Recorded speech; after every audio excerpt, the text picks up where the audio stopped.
Welcome to Acharya news. Rajampet నియోజకవర్గాన్ని అభివృద్ధి చేస్తానంటున్న Sugavasi Balasubrahmanyam. Telugu Desam party అధికారంలోకి వచ్చి 100 రోజులు అయిన సందర్భంగా అన్నమయ్య జిల్లా రాజంపేట టౌన్ రామ్నగర్లో నేడు మంగళవారం సంక్షేమంలోని సంక్షేమం అభివృద్ధికి రెక్కలోనే కార్యక్రమానికి ముఖ్య అతిథిగా రాజంపేట నియోజకవర్గం తెలుగుదేశం పార్టీ ఇన్ఛార్జ్ సుగవాసి బాలసుబ్రహ్మణ్యం పాల్గొన్నారు. సుగవాసి మాట్లాడుతూ రాజంపేట నియోజకవర్గంలో medical college, Annamayya dam, CC రోడ్లు ఇంకా ప్రజలకు ఉపయోగపడే అభివృద్ధి కార్యక్రమాలు చేస్తామన్నాడు.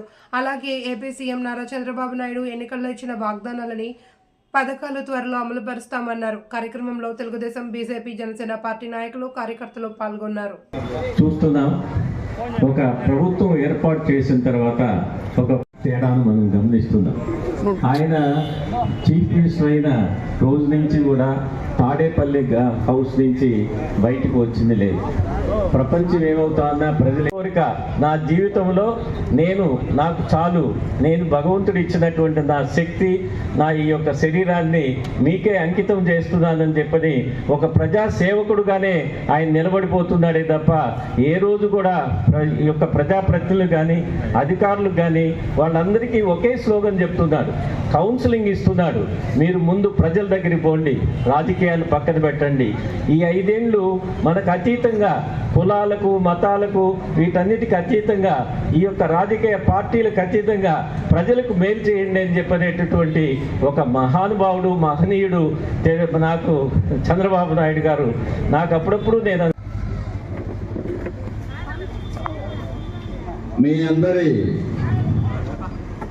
కష్టంతో, మీ అందరి ఉత్సాహంతో రాష్ట్ర ప్రజలంతా ఒక్క వైపున నిలిచి రాష్ట్రంలో తెలుగుదేశం పార్టీని చరిత్రలో ఎప్పుడూ లేనంత విధంగా మెజారిటీ ఇచ్చి అధికారంలోకి తేవడం జరిగింది. అందుకు రాష్ట్ర ప్రజలందరికీ రాజంపేట నియోజకవర్గ ప్రజల తరపున ధన్యవాదాలు తెలియజేసుకుంటున్నాను. విజయం రాజంపేటలో లేకుండా పోయిండొచ్చు, అంత మాత్రాన నిరుత్సాహపడవలసిన అవసరం లేదు. మళ్ళీ రాబోయే ఎన్నికల్లో మనం తెలుగుదేశం జెండా ఎగరేద్దాం. ఆ ముందు జరిగే స్థానిక సంస్థల ఎన్నికల్లో రాజంపేట పట్టణంలో మనం మున్సిపాలిటీ ఎన్నికలు కానీ ఏ ఎన్నికలు జరిగినా మన కార్యకర్తలందరికీ మనమంతా అండగా నిలబడి తెలుగుదేశం పార్టీని గెలిపించుకోవాల్సిన అవసరం ఉంది. ఎందుకు అవసరం ఉంది? తెలుగుదేశం పార్టీనే ఎందుకు గెలిపించాలా? వేరే పార్టీని ఎందుకు గెలిపించకూడదు? మీరు చెప్పండి. వేరే పార్టీల పరిపాలన చూసినారు. గత 5 సంవత్సరాల్లో ఎన్ని బాధలు పడినారు ప్రజలంతా. ఆఖరికి ప్రజలందరూ మూకుమ్మడిగా ఒకే నిర్ణయం తీసుకొని సైలెంట్ అయిపోయినారు. ఎప్పుడెప్పుడు ఓటు హక్కు వినియోగించుకొని ఈ వైఎస్ఆర్ కాంగ్రెస్ పార్టీ ప్రభుత్వాన్ని గద్దెదించుతామా అని ఎదురు చూసిన ప్రజలకు ఒక అవకాశం వచ్చింది.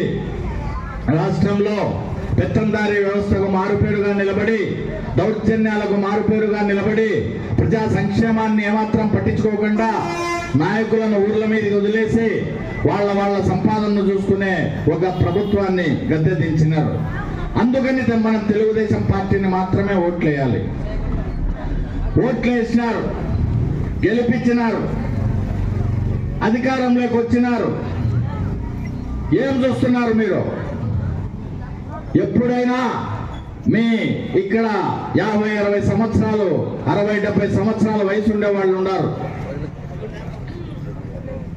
రాజకీయ పార్టీల నాయకులు మీ ఇళ్ల దగ్గరికి వచ్చి, మీ గ్రామాల్లోకి వచ్చి ఉదయం 6 గంటలకే 5 గంటలకే పెన్షన్లు పంచింది మీరు ఎప్పుడైనా చూసినారా?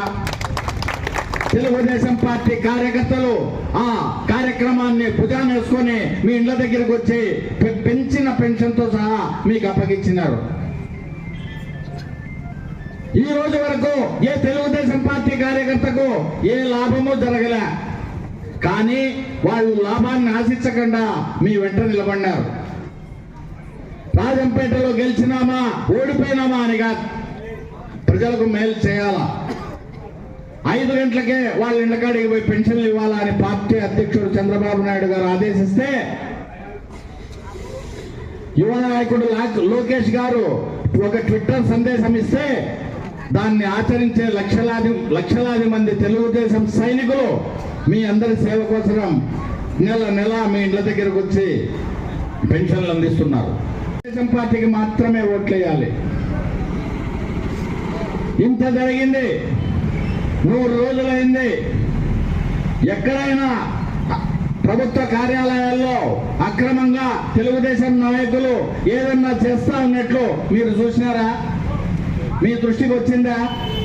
తెలుగుదేశం పార్టీ కార్యకర్తలు ఏదైనా చేసినారా? వార్తాపత్రికల్లో వచ్చేది తప్ప, ఎక్కడో ఉన్నత స్థాయిలో వచ్చేది తప్ప, ఇక్కడ రాజంపేటలో తెలుగుదేశం పార్టీ సైనికులు చాలా నిజాయితీగా మీ సేవ కోసం పరితపిస్తా ఉన్నారు.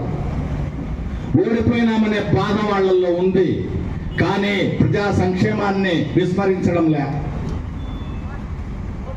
మిగతా కార్యక్రమాలు ప్రతి ఒక్కటి అమలు జరిగేటానికి ఈ తెలుగుదేశం సైనికులు మీ వెంట ఎప్పుడూ ఉంటారు. ఇటువంటి యంత్రాంగం, ఇటువంటి వ్యవస్థ వేరే రాజకీయ పార్టీలకు లేవు. కాబట్టే మనం తెలుగుదేశం పార్టీని, తెలుగుదేశం ప్రభుత్వాన్ని ఎప్పుడు ఎన్నుకోవాలా, అదే కారణం. అవకాశం ఉంది. ఎవరన్నా ఉంటే కూడా వచ్చి చెప్పుకోమని తెలియజేసుకుంటూ, అశేషంగా హాజరైన వివిధ ప్రాంతాల నుంచి, ఈ ప్రాంతం నుంచే కాకుండా రూరల్ అర్బన్ అనే తేడా